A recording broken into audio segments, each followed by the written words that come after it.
most interesting thing in today's proceedings was Messiah Breaux getting no bond because you mentioned to the judge this shooting death that had happened on Monday and his confession to you all while you all were talking about these armed robberies. Can you just tell us what you asked for in court and what the judge agreed upon? Yeah, I simply asked because of the danger that he poses to the community, more than just the aggravated robbery, but because of the investigation into the death of his brother and because of his admission as to shooting his brother. We asked that the judge either raise the bond, and he agreed actually to hold him at no bond so that the community would not be in danger while we investigated that case. And how did you explain to the judge that this confession came about?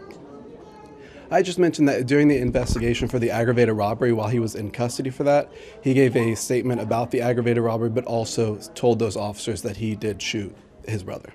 Two separate cases, though. And I kind of thought the judge might take a different stance on that, but he agreed to work with you on that. Were you surprised? I wasn't surprised because of the danger that it poses to the community and him wanting to keep the community safe. I was not surprised that he wanted to hold him at no bond. Why do you believe he's a danger to the community? Because the potential victim here is his own family member. Yes, but also, so when you consider both the investigation into him shooting his brother, as well as the case that he's charged with right now, where he pointed a firearm at a stranger, just a stranger member of the community, and stole his truck, we believe those in combination make him extreme danger to the community. He and his mom were both involved in this armed robbery. There is speculation that maybe they were running some sort of armed robbery ring. Casey, is there a chance that the Breaux family could face even more charges? It is possible, but at this time, if there's pending investigations, I don't want to comment on that. Can you comment on the 14-year-old son that was shot by your older brother?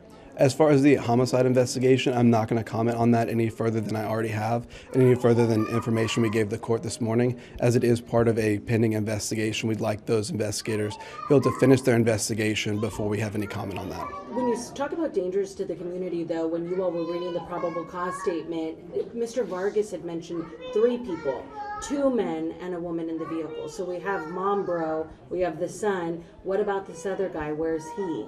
At this time, I'm not going to comment on that. Okay, is there a potential threat to the community right now? At this time, as it's still part of an investigation, I'm not going to make any further comment on that. Okay.